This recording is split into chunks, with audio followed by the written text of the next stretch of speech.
বন্ধুরা, হাল অ্যালার্ট বলে একজন মানুষ ছিলেন।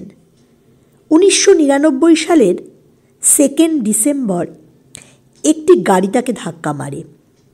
ডাক্তার তাকে মৃত বলে ঘোষণা করেন। 6 মিনিট পর তার হার্ট কম্পন আবার শুরু হয়।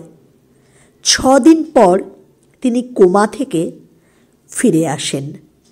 ডাক্তার বলেছিলেন তিনি কোনো দিনই আর হাঁটতে পারবেন না, কারণ তার 11টি হাড় ভেঙে গিয়েছিল।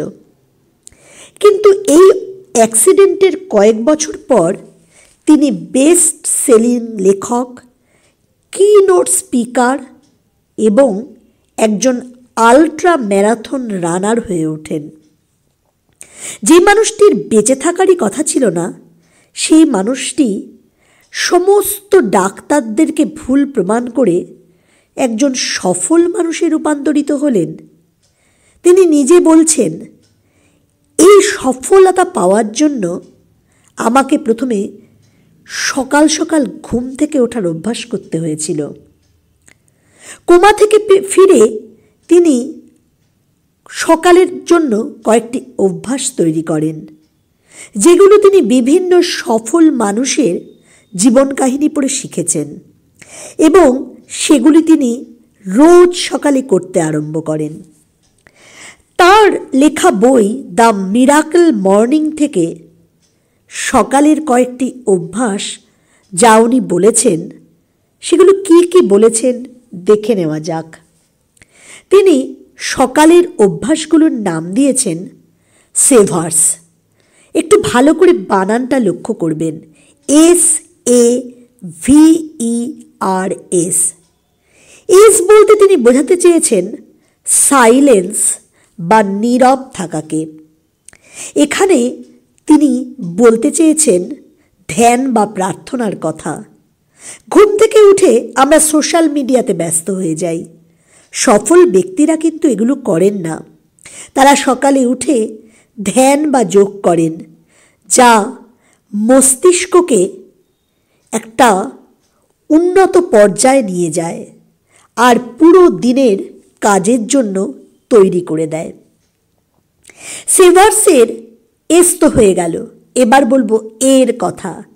এ বলতে তিনি অ্যাফার্মেশন বুঝিয়েছেন, যার মানে হলো জীবনে আপনি কি কি করতে চান তা নিজেকে নিজে বলতে থাকুন। ক্রীড়াবিদ, অভিনেতা বা অন্য সফল লোকেরা এটা করে থাকেন। আপনি সেগুলো একটা কাগজে লিখে রাখতে পারেন যে আপনি জীবনে কোন সময় কি কি চান এবং সেইগুলোর জন্য আপনি কি কি পরিবর্তন করতে চান, এবং এগুলি পেতে হলে আপনি নিজের প্রতি নিজে কি কি কমিটমেন্ট করতে পারেন। এগুলি কাগজে লিখে রোজ সকালে নিজেকেই নিজে পড়ে শোনাতে পারেন। এরপরে আসা যাক সেভার্সের ভিতে। ভি মানে ভিজুয়ালাইজেশন বা কল্পনা করা। ভিজুয়ালাইজেশন হলো অ্যাফার্মেশনের যমজের মতো। মানে আপনি যা যা স্বপ্ন একটা খাতায় লিখেছেন, এখন সেগুলিকে কল্পনা করুন।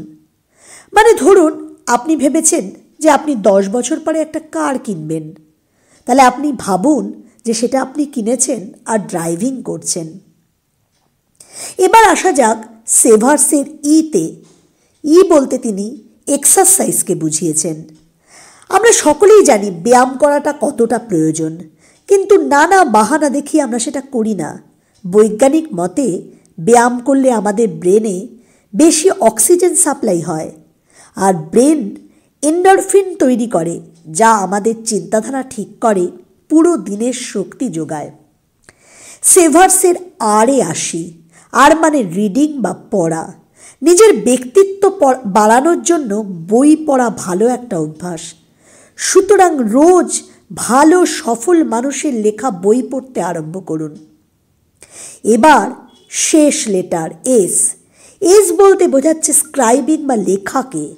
রোজ কিছু সময়ের জন্য লিখতে বসুন।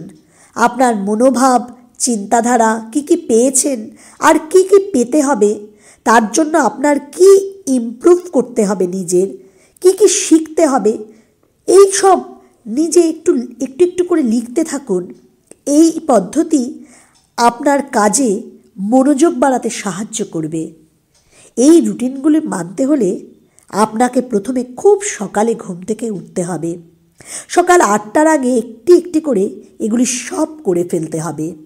এগুলি পালন করতে পারলে একদিন অবশ্যই আমরা সাফল্যের সিঁড়ি ধরে অনেক দূর উঠে যাব।